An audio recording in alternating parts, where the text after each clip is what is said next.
Bonjour à toutes et tous et bienvenue dans cet océan de verre. Dans cette vidéo, je vais vous présenter le projet Celio, la blockchain Celio. Je vais vous expliquer un petit peu le projet et pourquoi j'ai décidé d'investir dedans maintenant. Vous avez sous les yeux le cours du Bitcoin qui fait très plaisir, bien entendu. Pour ceux qui étaient, pour ceux qui étaient abonnés à la chaîne, vous avez pu voir samedi matin que je vous ai mentionné cette zone des 41 000 qui était en train donc de casser. Je vous avais mentionné également que c'était très important que dimanche soir, on ait la bougie weekly, donc en hebdomadaire qui clôture au-dessus de ces niveaux. On a clôturé largement au-dessus à 42 500 environ.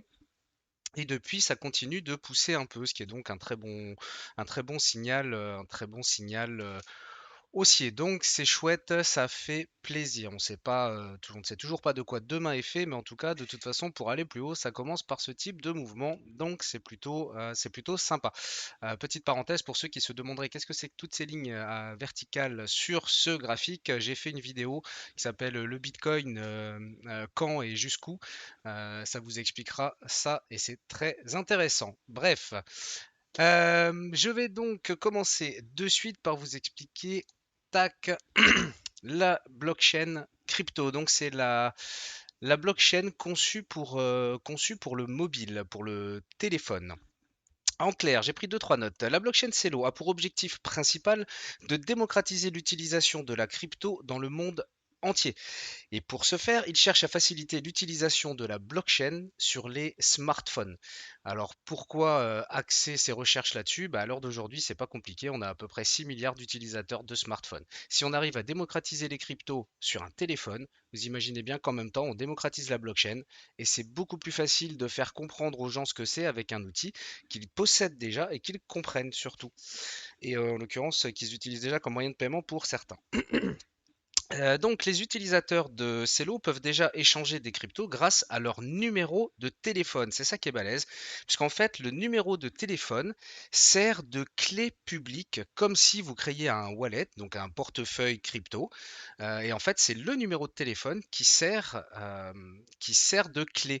Donc, c'est aussi en ça que ça simplifie le phénomène d'adoption dans le sens où il n'y a pas toute la complexité de création d'un portefeuille, d'un wallet et ainsi de suite. Donc on est vraiment dans la démocratisation et dans la facilitation, oui, d'utilisation de tout ce qui va tourner justement autour de la crypto-monnaie, de la blockchain et ainsi de suite, que ce soit la DeFi ou tout autre protocole. Euh, En l'occurrence, la blockchain Celo permet également de créer donc des smart contracts, des applications décentralisées, un peu comme Ethereum, et également des projets DeFi. C'est d'ailleurs un des grands intérêts de ce protocole. Celo est basé sur un protocole de proof of stake, pardon, donc qui permet de lui conférer l'étiquette écolo qui est plutôt appréciée en ce moment. Et elle est totalement compatible avec la blockchain Ethereum, ce qui est un point relativement important puisque grâce à son interopérabilité et sa compatibilité interchaîne, ça permet en fait aux actifs numériques de circuler librement à des coûts extrêmement faibles et à des vitesses élevées. Et on sait que ce sont toutes ces problématiques qu'il faut résoudre, qui à l'heure d'aujourd'hui d'ailleurs ne sont jamais résolues dans la masse par une seule et unique blockchain. Donc voilà, donc là on essaye vraiment de travailler sur plusieurs points, en tout cas dans ce projet-là, ce qui est quand même fondamentalement très très bien. Voilà, je pense que vous avez compris déjà la base du projet. Un point qui m'a de suite choqué quand j'ai, je vais me casser la gueule, quand j'ai fait mes recherches, c'est la quantité de partenariats qu'ils ont en cours. Alors, il faut savoir qu'à la base, le projet Celo, pardon, est une fondation à but non lucratif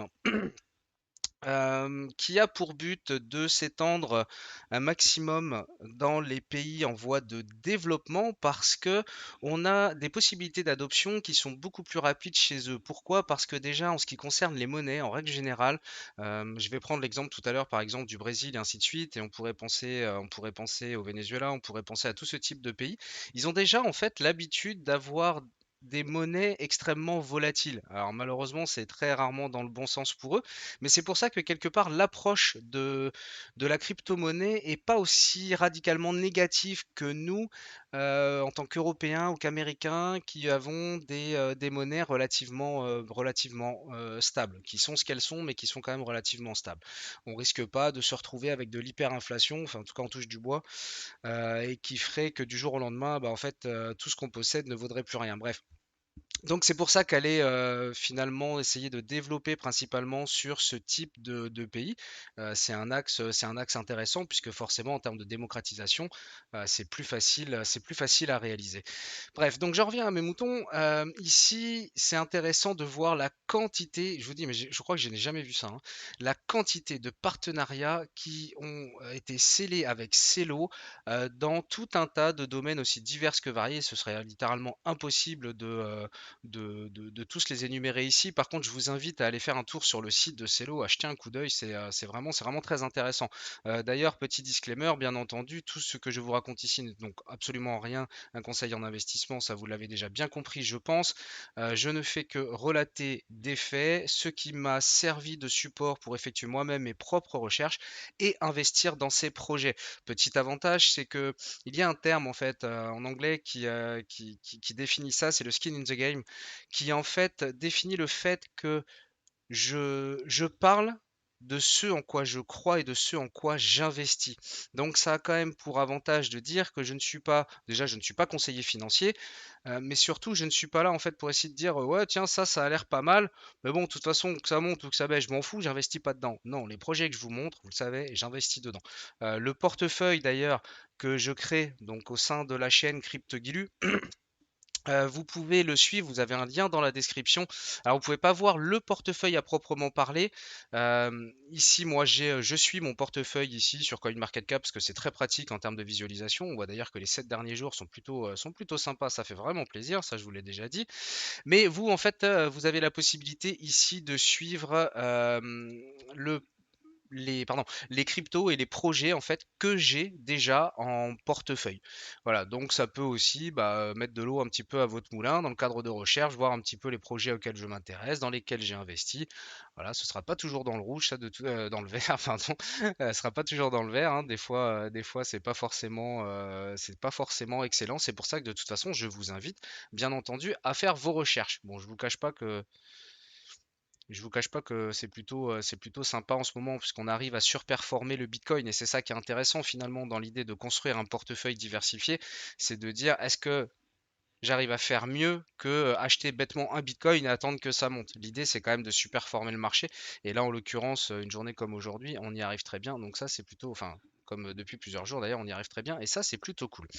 Point positif, pareil merde, concernant, je vais y arriver, Celo, on a 2 certifications. Une certification donc Open Zeppelin, donc qui est le site que vous avez ici, qui s'occupe de certifier les projets et de s'assurer de la bonne sécurité, du bon fonctionnement des projets sur la blockchain et également une certification Certora, qui a le même objectif. En fait, ce sont 2 entités différentes qui sont là pour certifier des projets, donc vous assurer qu'il n'y ait pas de failles ou de failles critiques, tout du moins, dans, dans le système et dans le fonctionnement du système à proprement parler.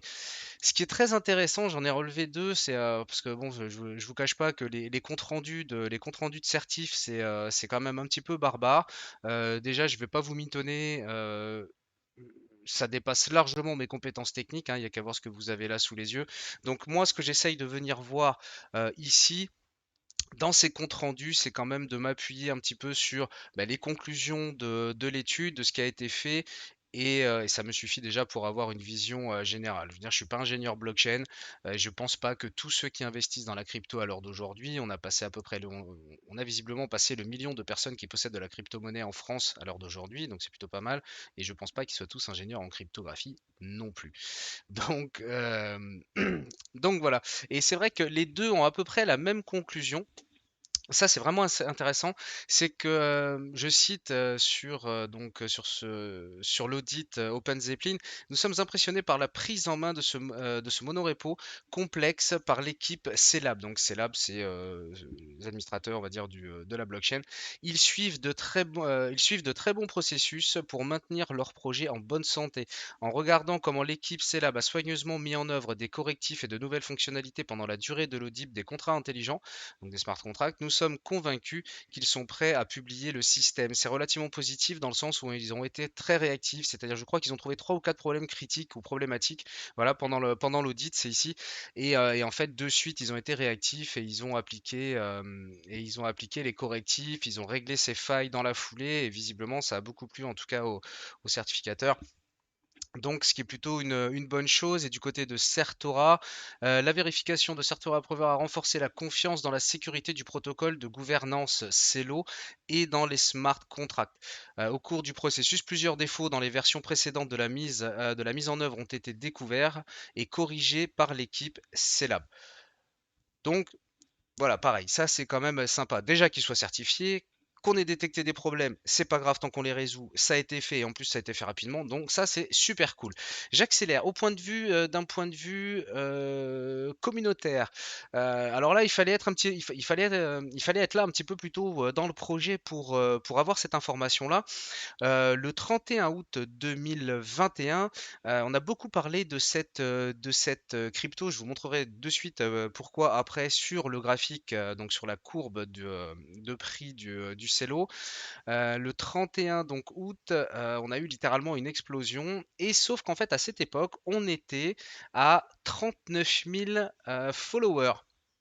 On est donc à peu près 6 mois après maintenant et on est passé à 134 000 followers. Vous savez que ça, c'est un indicateur que j'aime parce qu'aucun projet ne peut exploser et se démocratiser s'il n'y a pas la communauté qui va avec derrière.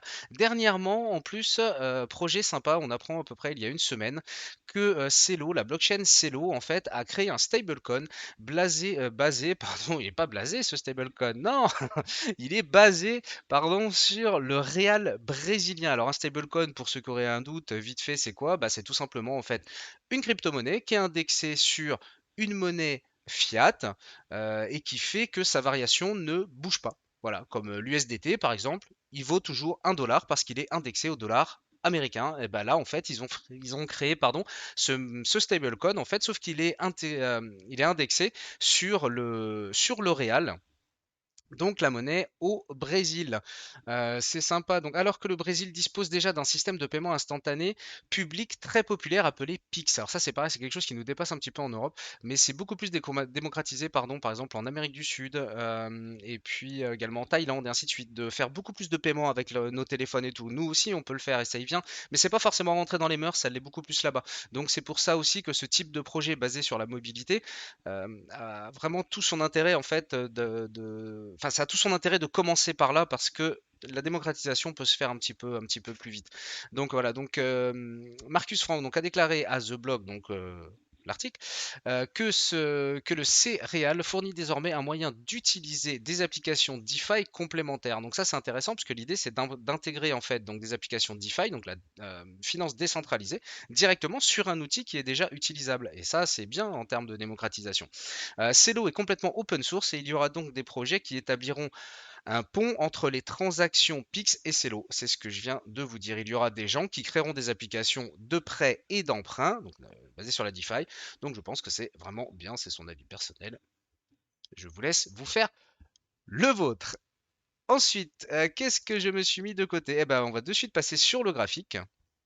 On va passer sur le graphique, hop, du Celo.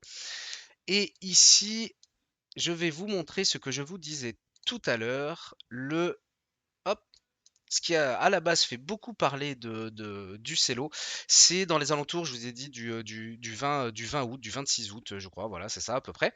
Dans les alentours du 26 août, ici, on avait déclenché un mouvement haussier qui, pour ceux qui l'ont vécu, s'en rappellent forcément, on avait passé les 160% d'augmentation en 1 heure. Donc c'était très exactement ici sur cette bougie-là, le 30 août 2021. Mais le mouvement avait été amorcé le 26. Voilà, c'est pour ça que j'avais j'avais ce chiffre en tête. Et donc, bah, forcément, vous imaginez bien que ça avait fait parler bah, énormément de lui. Derrière, quand on a un projet comme ça qui explose, en règle générale, quand on monte trop vite, bah, on redescend aussi vite, mais c'est totalement normal. Et ensuite, on laisse le temps faire. On laisse les consolidations se faire. On laisse le temps au projet de vivre. Et jusque-là, il vit très bien ce projet. Et là maintenant, pourquoi je vous en parle maintenant? C'est que vous savez que j'aime timer les choses. J'aimerais pas vous parler du projet, par exemple, juste après avoir fait ce pump. D'ailleurs, honnêtement, je ne vous en parlerai même pas.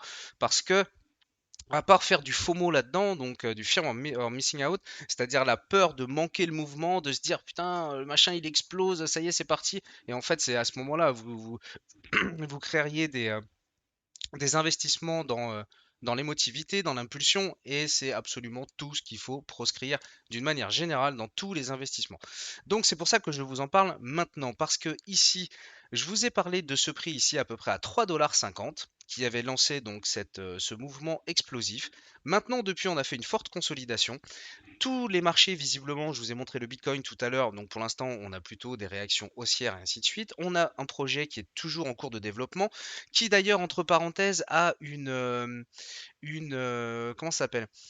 Ils ont une quantité de, je sais pas si je l'ai mis de côté, visiblement non, c'est dommage. Ouais, je vous ai mis que l'alliance. Mais il y a une quantité pareille de personnes qui travaillent sur le projet, des développeurs qui font partie de la team. C'est absolument incroyable ce qu'a réussi enfin, ce regroupement, on va dire, de sciences et de cerveaux qui travaillent sur le même projet, c'est vraiment intéressant. Bref, donc j'en reviens à mes moutons. Ici, donc, je vous en parle maintenant pour ça. Parce que là, ici, maintenant, on a fait cette grosse phase de consolidation, d'attente, tout comme quand le Bitcoin attendait et ainsi de suite. Donc là, on est vraiment pas mal sur des mouvements impulsifs. Vous savez que moi, j'investis toujours sous forme de DCA. Donc, en ce qui me concerne, c'est un projet auquel je crois. Donc j'ai rentré une ligne présentement ici parce que je n'en avais pas puisqu'effectivement j'ai découvert le projet quand il a explosé, mais comme je vous ai dit, c'était un très mauvais moment pour en acheter. Donc je n'en ai pas acheté. Je préfère louper un mouvement plutôt que de l'acheter au mauvais moment.